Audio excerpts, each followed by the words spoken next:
This podcast is recorded on the lands of the Wurundjeri people and the Aranda people. We pay our deepest respects to their elders past, present and emerging. Always was, always will be Aboriginal land. We all misbehave sometimes. Wanna change the world, indulge in some bad behavior.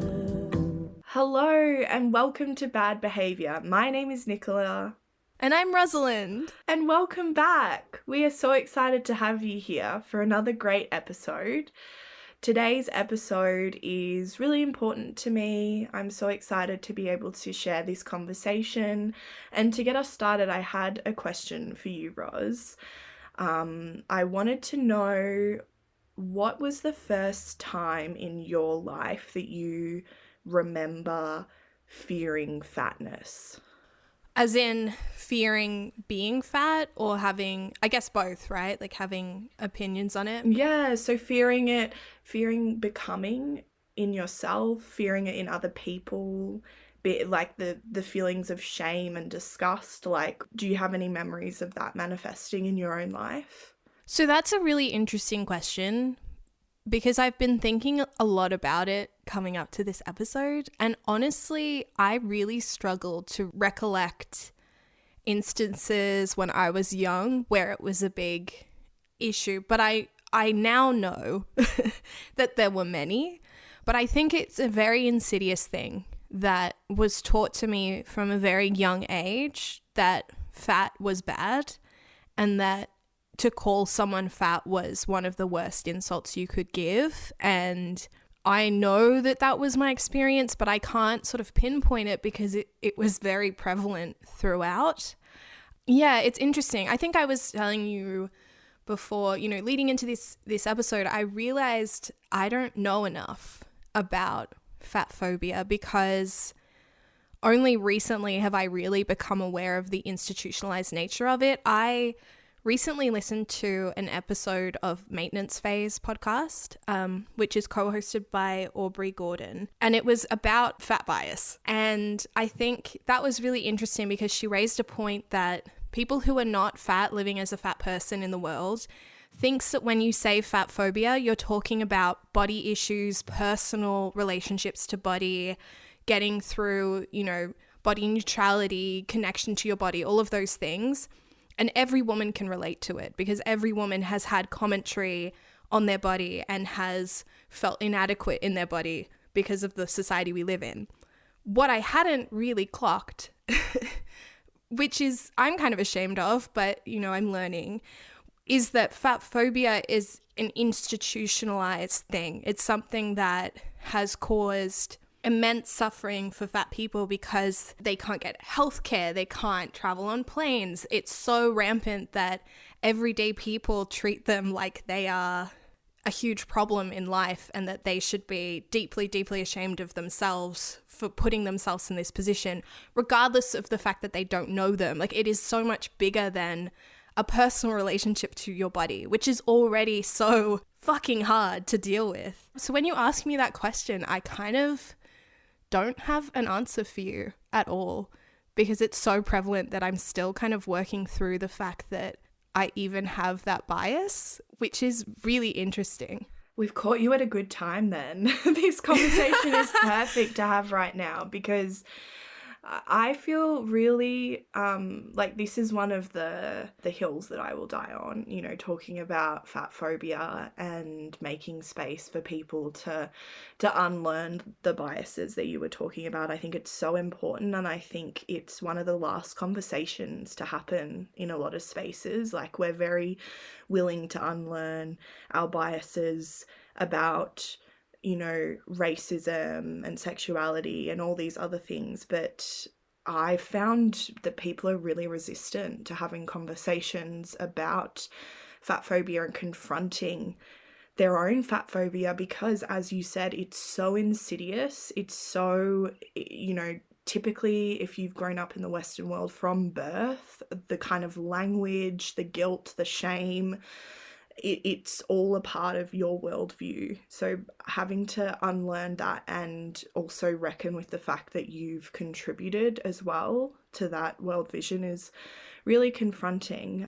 It's the way it's packaged. It's wrapped up in this idea of a health issue. And so if you're fat phobic, you're a good person almost. Like it's like you're helping the world because you're saying I'm not condoning a health issue, when actually that's such a fallacious argument. If you were to mirror that with, if someone were to say, I don't agree with your sexuality because it's unnatural and it's a health issue, blah, blah, blah, people would go, that is awful. How could you say that? That is such a fallacious argument. You are so on the wrong page. But because somehow this narrative around fatness has come back to health, people think that it's okay to be genuinely awful human beings. I've always been in a bigger body, and I think I'm still pretty much in a similar place to you. Like, I'm at the early stages of my journey, but I also have that lens of like having experienced some of the bias that comes with being in a bigger body as well. And that's why it's just so important for me to have this conversation. And our guest today really is a leader in this space. And I think the ideas that she brings to the table and the way that she frames it and the empathy as well and kindness that she shares is so important when you're having these conversations. So let's get into it.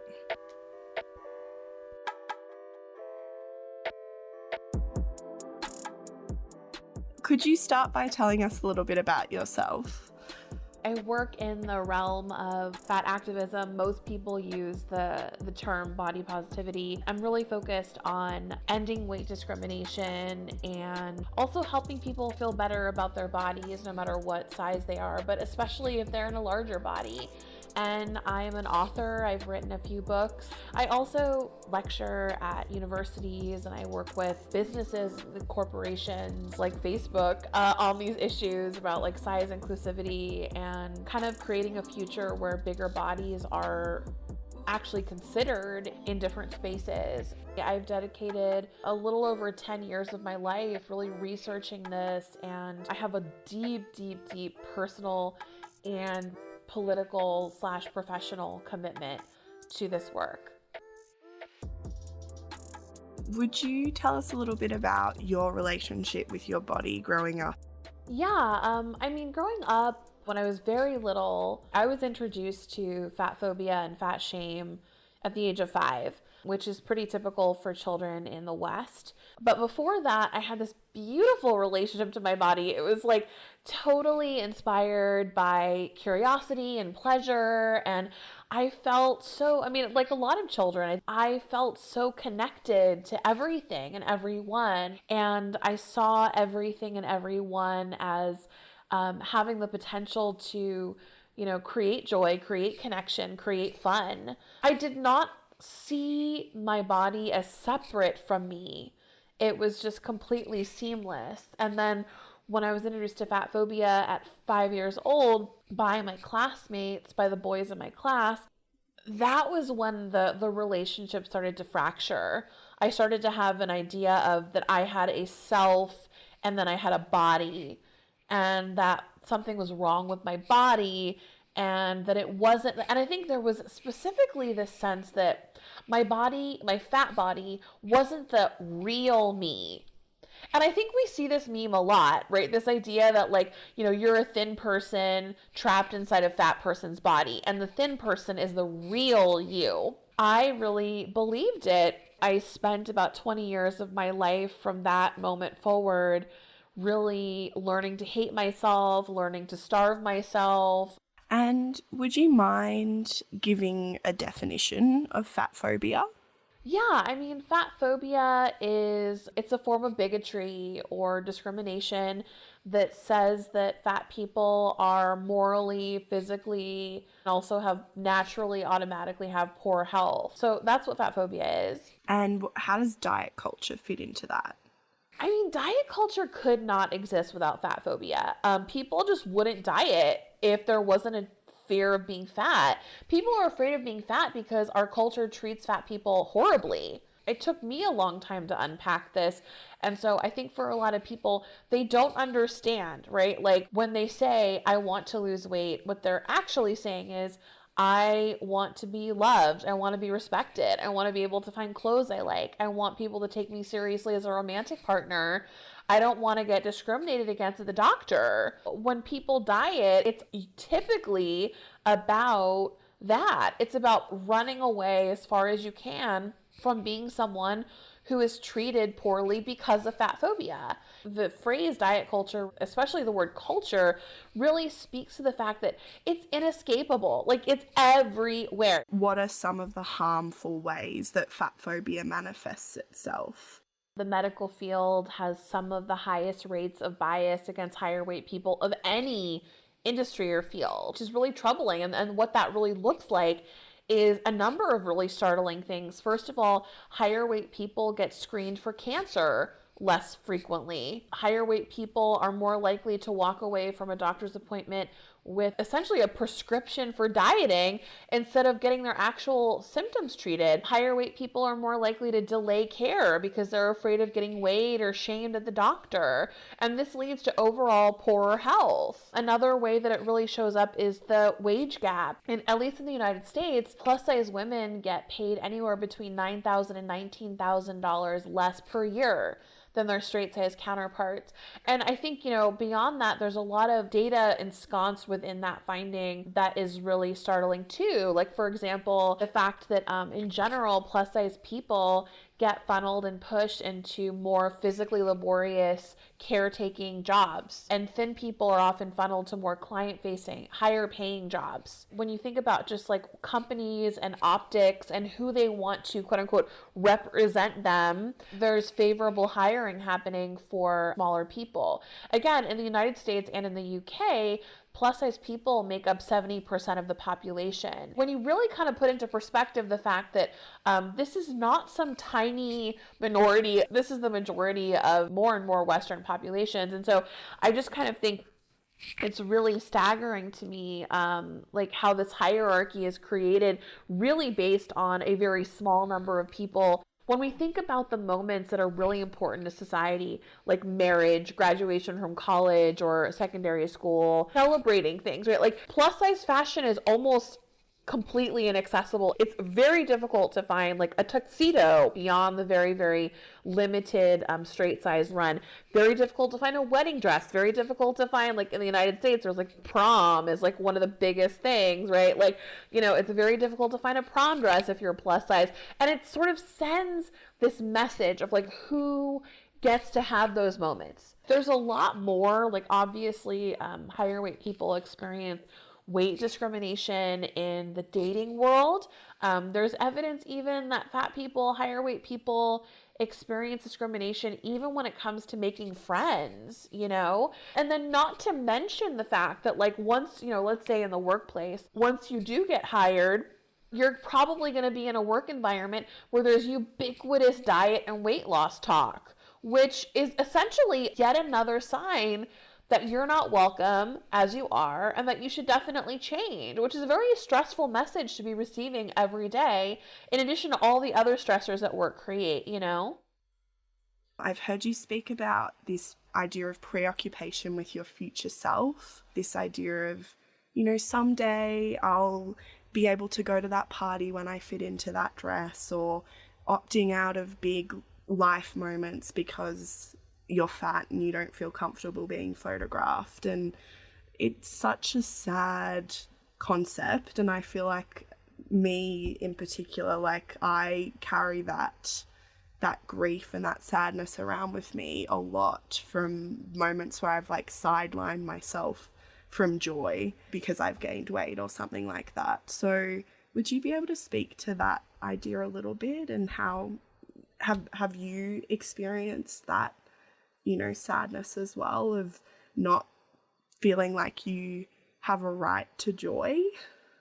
Yeah, oh, I think that's a really good way to put it. Is like not feeling like you have a right to joy. And I mean honestly, it's not like we're taught that. That's not something that we were born believing. I mean, I think I immediately thought about food and all the food that I missed out on. I remember I wrote this essay a long time ago that was about like the food cemetery in my mind and how I can see all of the beautiful, delicious celebratory meals like they're etched into the headstones in the cemetery because I remember them like so vividly and what it was like to be like, I don't deserve to have this. Someday I will be able to have this when I am thin. You know, I think a lot of us have experiences like that. Certainly, diet culture and fat phobia they're built on this idea that someday you're going to be able to deserve this when you're in the quote unquote right body.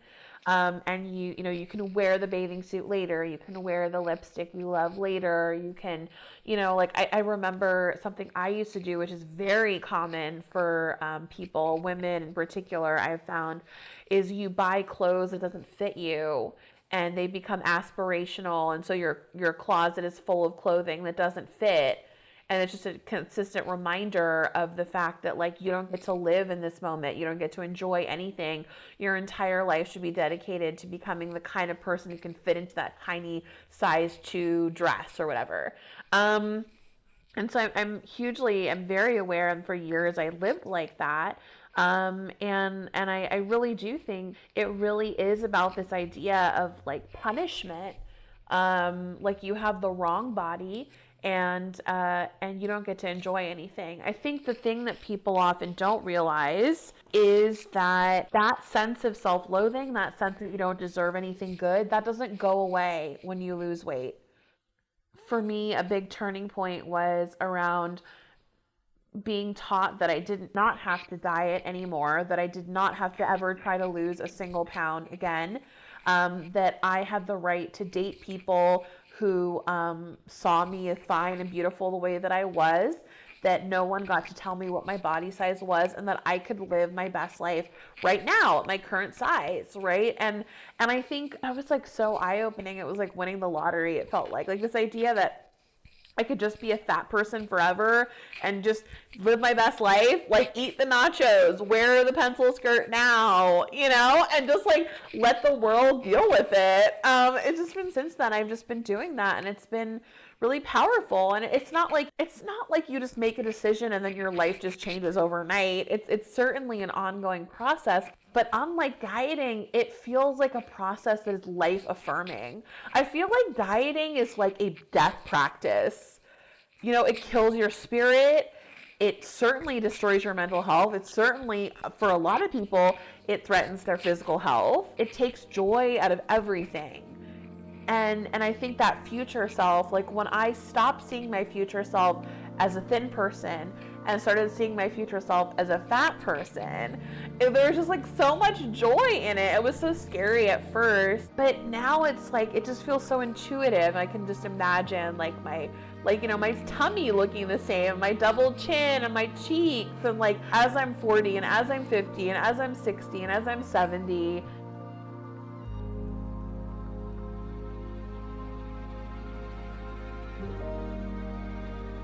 So I really wanted to talk to you more about this idea of preoccupation with your future self, Roz, because it was a concept that I came across when researching for Virgie's episode, and it encapsulated all these feelings and experiences that I have had in my life as a plus size person that I haven't been able to like group together. Her answer was really meaningful to me, and it also made me really sad, I have to admit, because the cruelness that comes from sidelining yourself from joy or always visualizing a future where your hopes and dreams are contingent on this idea of you being in a thinner body. It feels so mean. It feels so nasty. And I definitely do that to myself all the time. You know, when I have my little daydreams about future moments, in most of those daydreams, I am in a thin body. Absolutely. Like my body has changed. I'm thin and, I'm happy in those moments too. And I think, Virgie mentioned this idea of like buying clothes that don't fit you or keeping clothes that don't fit you because you think, oh, I'll, eventually I will be able to fit into those. And when I do, I will be able to be happy. I will be able to be present. I've done that all my life. I can't remember any moments where I haven't, purchased things that are not exactly what I need in that moment, if that makes sense. And again, it's another way that you just dismiss the body that you're currently in and the way it changes and the way, for me, like particularly during the pandemic, like I gained a lot of weight. In my time, I've like lost weight, gained weight. Like my body has been a changing vessel for me. And throughout the time that it's changed, I don't ever remember meeting it and being like, okay, welcome. Like I'm going to be grateful for where you are, where you've carried me right now, instead of thinking of a future where you look completely different. And it's so heavy and it's filled with a lot of grief. Yeah, it's awful. And it's also, I've been in situations before, and I think I've been more cognizant of it in recent years. I have family members who have made pretty fatphobic jokes. And when I pipe up and go, that was inappropriate and rude and mean, and we should not be saying that, it always comes back to, but why are you defending them? And this is a health issue. And so I suddenly have to be a lawyer. I have to figure out how to navigate it. And it's really difficult to, because we're talking about something that is so ingrained. It's almost hard to verbalize.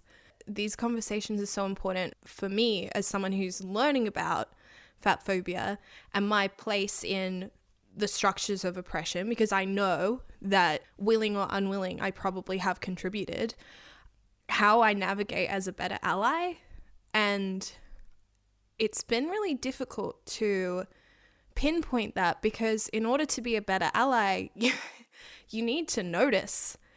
And for some reason, fatphobia is one of those things that you almost don't even see it. Yeah, absolutely. And we'll go back to the interview with Virgie in a moment, and she talks about the health question. I asked her about how she deals with that question, because honestly, in any discussion about fatness, that is always the first question that gets asked, and it's so dehumanizing. It completely strips away any of like the substance of these discussions, and it absolutely infuriates me that people derail the conversation with like the what about health question. And it's honestly, that's why I wanted to talk to you about this idea of like preoccupation with future self. When you talk about fatphobia, it's so important to strip it back to those really basic like human aspects of it, because otherwise it just gets derailed. And I think another thing that occurs to me as you talk about this stuff is the human aspect to this is so important. So I kind of want to issue a challenge to anyone who listens and thinks that they don't have fatphobia bias to just sort of take a second, if you ever see a fat person out about, and think to yourself, am I thinking of this person as a fat person, or am I thinking as this person as a human being? And just examine that.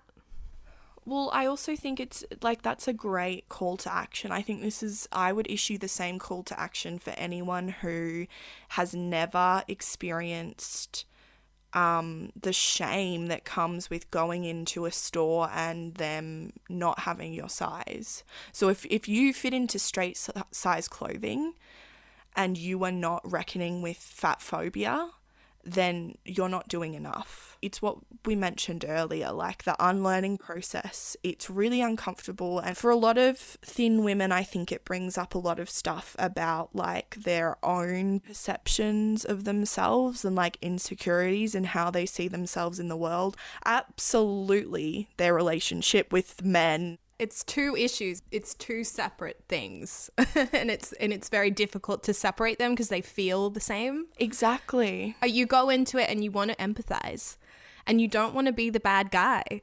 You know, you go, oh, I sort of get what you're saying because I have experienced this. Well, actually, you understand in the way that we often talk about in bad behavior. You understand as an outsider, as a kind of anecdotal, this is a little bit similar. I'm starting to understand your story, but I will never fully understand where you're coming from. It's the same.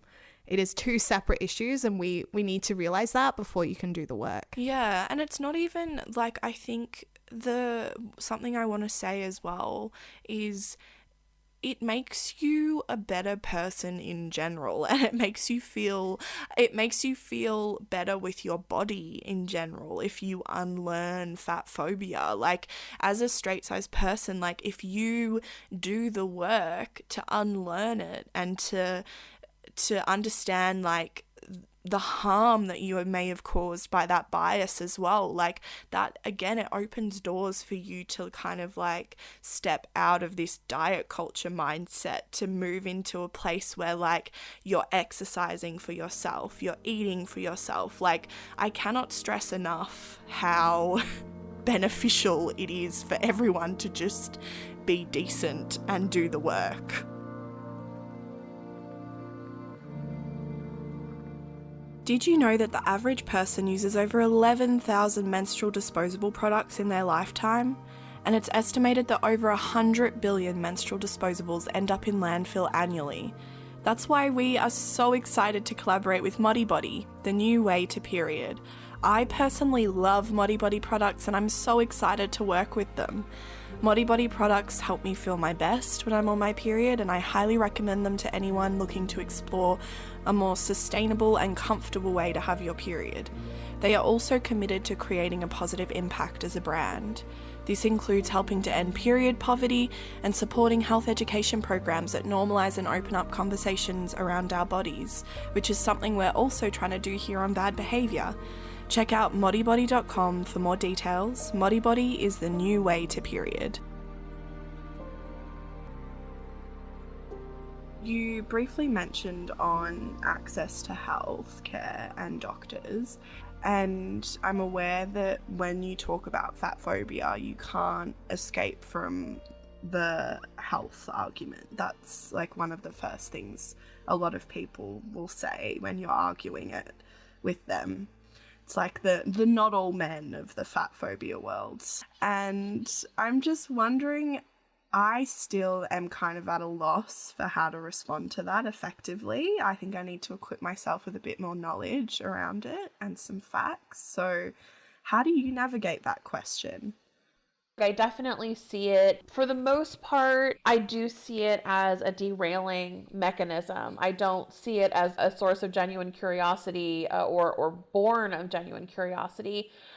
Because at the end of the day, what I've just told you about the reality of fallout of fat phobia, I have a very difficult time understanding, as someone who lectures about this, talks about this all the time, if I were to spend an hour talking to you about all the things I just shared with you about what it's like being a fat person, the fact that your first question is, but what about health, strikes me as exceedingly callous, exceedingly sort of dehumanizing. I'm like, I've just told you the horrible reality that higher weight people face on every front, from like clothing to jobs to healthcare to access to romantic relationships or meaningful cultural moments. And your first thought is, does this person even deserve to have those? That's what I hear when I hear, like, does this person even deserve to have those things if they're higher weight? So I kind of want to really begin with that. I think it's important to sort of bracket what the next part that I'm about to say, you know, it starts with that for me. In our overall health, societal factors comprise 70% of our overall health. Only 30% of our overall health is determined by individual factors. So I think it's important to say, right, like, if most of a person's health is determined by whether or not their society is treating them fairly, giving them medical care, making sure that they don't experience discrimination, right? Then why in the world are we asking individual people to lose weight to change a number that's that big? Like, I often ask, I'm like, whenever I talk about this and I put the slide up of the pie chart, I'm like, if societal factors comprise more than double individual factors, why aren't we as enthusiastic and stoked about moving that needle as we are about telling people to eat salad? I mean, I think when you just think about it from a logical perspective, it doesn't make any sense. And then the final thing that I kind of want to share, right? Data aside, there are so many things that we can do to improve anyone's health. Like right now, like if you ask me as a fat person, how can I improve your health? It could be like, could you treat me like a person? Could you offer me a cup of tea? Could you meditate with me? Could you go on a walk with me? Could you introduce me to your family? Could you treat me like an equal, right? Could you make sure that when we go out to eat lunch that there's a seat that I can comfortably sit in? When your coworker makes fun of me, can you stand up for me? Like I could give you I could keep going. I could have 1,000 things. There are so many things that we can do to promote health. And Fatphobia is nowhere on that list. You have this beautiful campaign, Lose Hate Not Weight. And I'm wondering, do you have any beginning steps of how to do that? Like any prompts or things to think about? You kind of spoke about visualization a bit. Has that been a tool in that journey for you? Yeah, that's been a tool. I mean, I think, to begin with, right, start thinking about not restricting food. I mean, that's sort of the first step, is like, stop believing that you can live your whole life like this and you deserve to live your whole life like this. Pretty much no one enjoys restricting food and dieting. So, what would it look like to believe that you actually matter, that your joy matters, that that you deserve good things? I think like that's a really powerful starting point, right? And I think, starting with, for me, the path really began with, I'm not restricting food anymore. That was probably the most powerful decision I've possibly ever made in my life. I think what's great is once you stop restricting food, you immediately are beginning the work of recuperating your intuition. This is the information highway that your body is constantly giving you information. And what dieting, among other things, what that does is that it shuts down that information. It shuts down that highway. Because the highway is telling you, don't starve me. I want to eat. I want to eat till I'm full. I want to eat what I want. Do not starve me. That's what that's telling you. So you have to be shutting that voice down every day that you're dieting. So once you stop doing that, then you open up the highway again and it starts to tell you stuff. I think that's what's so powerful, right? So one thing for me, the next step I found was, all right, I've got to protect myself from these horrible messages. Where are they coming from? So one of the big ones was dating. And I was like, all right, we got to make a new rule. If anybody says anything negative about how I eat or my body, zero tolerance. They're gone. That was probably the most powerful thing I did in the dating realm in my entire life.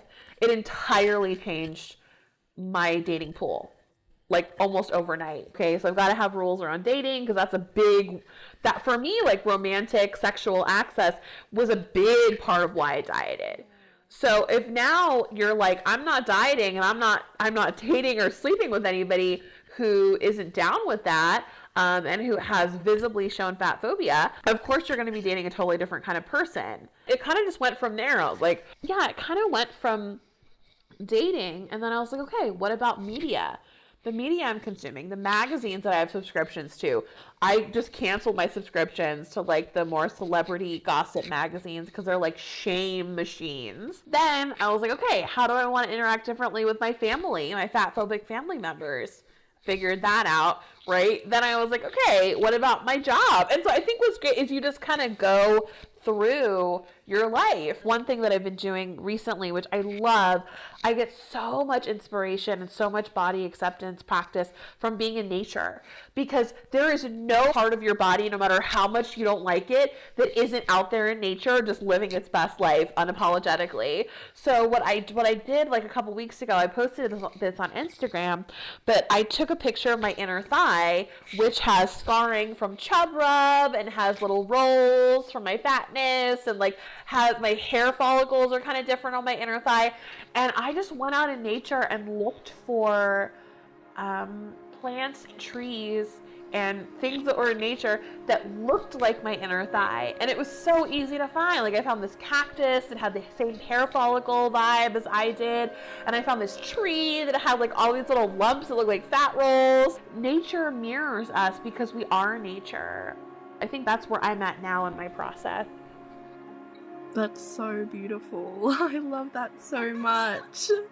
I think it's so, because it's one of the few places as well where you're not gonna get that like fat phobia signaling or diet culture signaling. Like it's one of the few sacred places that we have left, you know? So I think that's so beautiful, and I will definitely try that exercise because I love the idea of finding, you know, different parts of myself reflected in these like stoic portraits of nature.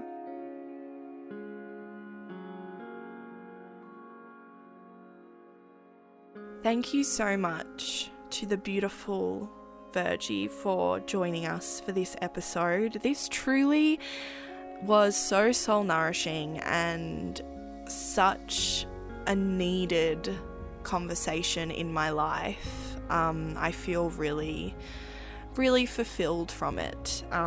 So I just wanted to thank her so immensely for showing up in that way. I think I wanted to end this episode with a discussion about declaring peace. So being able to declare peace with your body and the way that it currently moves and the space it takes up in the world right now, and putting into place some of those ideas that Virgie spoke about of losing hate and not weight. And I thought that both of us could have a little chat about what we do personally to be able to maybe get to a place of peace. So for me, I think a really important, I will say, I feel quite, you know, I feel like I'm really well versed in this topic intellectually. Like I can talk about it really well, and I can analyze it, I can see how it manifests in society, but it's one of those things, this is a common theme in bad behavior, is me being like, I can talk about it but I can't do it. And it's kind of similar with, you know, this idea of declaring peace and losing hate, not weight. But I certainly, with saying that, I will say I'm in a better place than I was a few years ago, and I think that that's really important. And that's a growth that I don't acknowledge enough and I don't celebrate it enough. And for me personally, like as with so many people, this was the case when we were all locked down and in quarantine. You know, I gained weight. That was what my body needed at the time. It needed to feel comfort, it needed food, it needed nourishment. I was stressed, like all of those things and the patterns of behavior that so many other people around the world experienced. And I think it was one of the first times in my life that didn't completely derail me. Like the gaining weight didn't completely like take me out of every single moment in my life and back to like this mindset of like restricting and like punishing. So that's been a really positive step, is just being like, you know, acknowledging in myself, okay, I don't feel great about this, but I'm not going to punish myself or restrict because of it. I'm just gonna acknowledge that it's probably what my body needed. And even if I can't see it right now, maybe I will in a few years, and I'll definitely be grateful that I didn't completely, you know, ruin myself in the process of coming to terms with it. So I think that's been a really important first step. And then another really important first step for me as well is I think you have to consume and surround yourself with more fat bodies. That's a requirement. Like when I scroll through my Instagram feed, I do not really have any straight size people that I follow. Like a lot of the people I follow are curvy plus size women and non-binary people and men. And I think like that's been transformative for me because it means that I'm watching them be joyful, I'm watching them date, I'm watching them fall in love, I'm watching them, you know, try on new outfits and be happy. And like that feels so good to consume after, you know, for having my worldview for so long be around the idea that that's not accessible to fat people. What about you? Do you have any tips or tricks that have helped?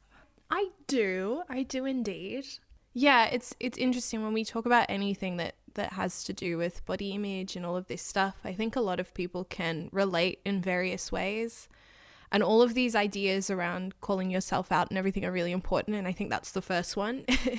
It's being aware that it's so easy to fall into a pattern of, if I think about this, I'm going to realize how terrible I've been, or I don't want to be the bad guy. I don't want to put myself in a position of hating myself for the things I think. But you've got to get through that. You've got to allow yourself to be the bad guy so that you can really be aware of the things that you're thinking and the harm that you do from that thinking.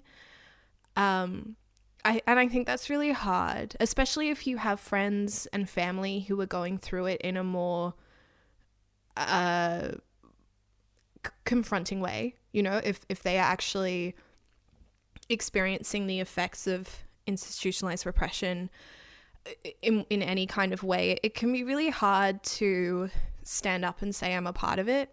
And it's really confronting to feel like that because you just have this sort of pit in yourself of, oh no, like I've really fucked up and I didn't even know, and I don't even know how to start because I'm just one little teardrop in this well of shame. And I don't know, I think my first thing is that's okay. It's all right to be really uncomfortable, but you have to allow yourself to be uncomfortable before you're going to begin the process. And I'm in the beginning of that process. I'm going to own up to that, but that's probably my first thing. Start getting aware of it. Start getting over yourself.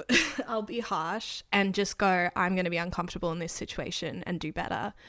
My second thing, saw this really great TikTok and I wish I could credit it because I don't remember who did it, but I was speaking to my mother the other day and I found this tip that's very helpful and it was from that TikTok. I think everyone's heard of affirmations where you look in the mirror and you go, I am strong, I am okay, I will get through this, you know, I am beautiful, all of those things.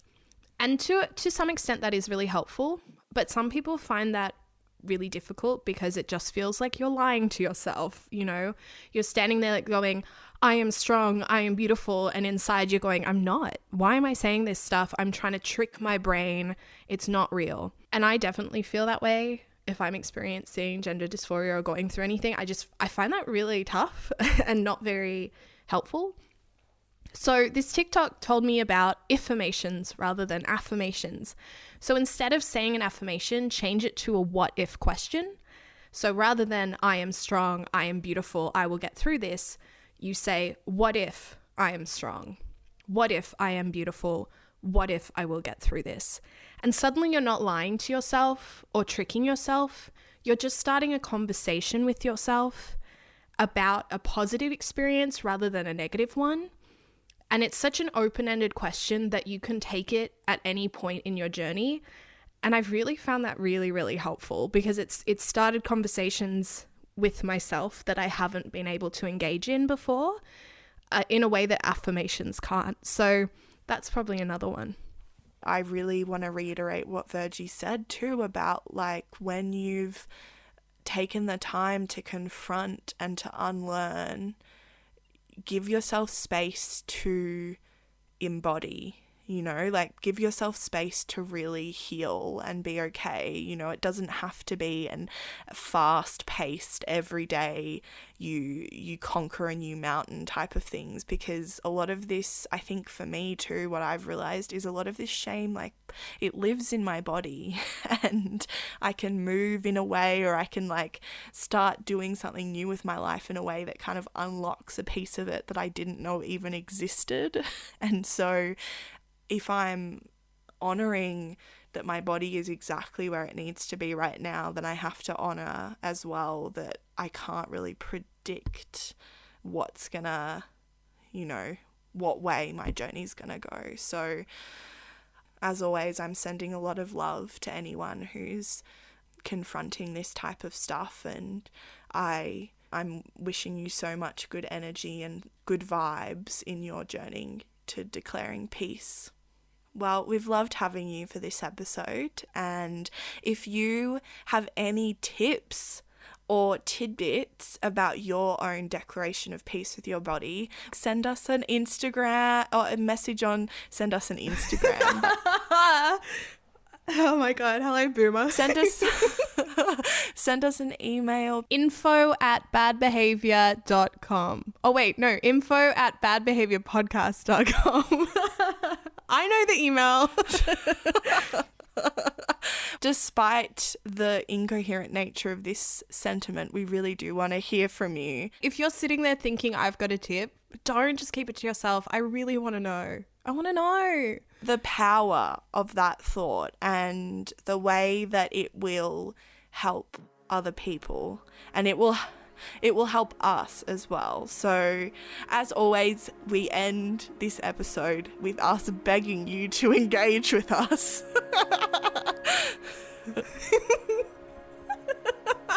Every time we've got anyone message us, it's just been so amazing. So yes, info@badbehaviorpodcast.com, or just shoot us a message on Instagram.